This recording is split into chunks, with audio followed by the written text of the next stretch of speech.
करी हितु समाधान करिबोलै चेष्टा करि दिनै चिरांनि गावबुरा बिथांमोननि जथुम्मा खुंदों आरो बेवहाय जोंनि इएम रनजित बसुमतारी बिथां माधव सेट्रि बिथां आरो गोबां दैदेनगिरिफोरजों जयै बाहागो लादों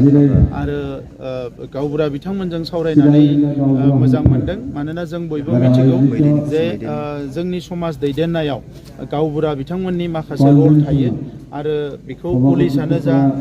सिभिल एडमिनिस्ट्रेशनानो जा गोबाङानो गावबुरा बिथांमोननि सायाव सोनारो माखासे डिसिसन लानायाव आरो गामिफ्राव फिसा फिसौ बायदिसिना जेंना बायदिसिना मदद नांगौ प्रशासनिक भावे बेवहाय गावबुरा बिथाङा जोबोद मदद खालामनो हायो दा बेखौ जोङो बोरैहाय आवगायलांनो हायो बेनि थाखाय बिथांमोनजों जों सावरायदों बिथांमोना गासै 9 माखासे पइन्ट लानानै जोंनो मेम'रेन्डाम होदों बे जेंनाफोरखौ जों थाबैनो सुस्रांनो हागोन मोनसेल' जेंना जानानै दङ गावबुरा बिथांमोननि एपइन्टमेन्ट होनाया हायाखै दासिमबो कारना जाबाय गोबाङानो केस होनानै दोनदों दा बे केसफोरखौ जोङो फोजोबजोबनानै थाबैनो गावबुरा एपइन्टमेन्ट होनायनि प्रसेसखौ खालामबाय थादों आं मिजिं थिदों खम समनि गेजेरावनो जों गावबुरा बिथांमोननो एपइन्टमेन्ट होनो हागोन आरो बिथांमोना जि नैयाव डिमान्डफोरखौ लाखिदों बे डिमान्डफोरखौ थाबैनो सुफुंनानै होनो हागोन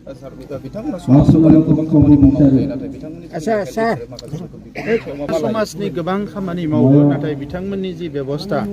बियो गोबां समाव जाया नंखायनो जोंनि बिटिआरआव जिखिनि गावबुरा दङ बिथांमोननि जों सरकारनिफ्राय हेल्थ इन्सुरेन्स होनायनि बाथ्रा दिनै आं फोसावदों जों बिथांमोननि हेल्थ इन्सुरेन्स खालामनानै होगोन बिथांमोना मबाइल बिदों बायदिसिना जिनिसफोरखौ नायनो थाखाय मेसेज हरनो थाखाय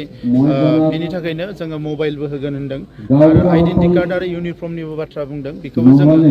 एग्जिकिउटिभ काउन्सिलाव सावरायनानै जोङो डिसिसन लागोन मोनसे गोनो गोनो जाबाय गावबुरा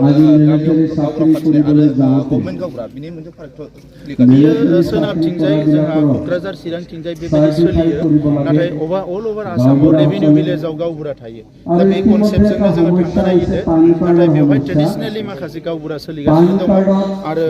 फरेस्टआवबो माखासे हेल्पमेन थायो दा बेखौ जोङो जायगा अनुजायै माबायदि बेबस्था लानांगौ जोङो इसिआव रायज्लायगासिनो दङ आरो थाबैनो बेवहाय मोनसे सिद्धान्त लागोन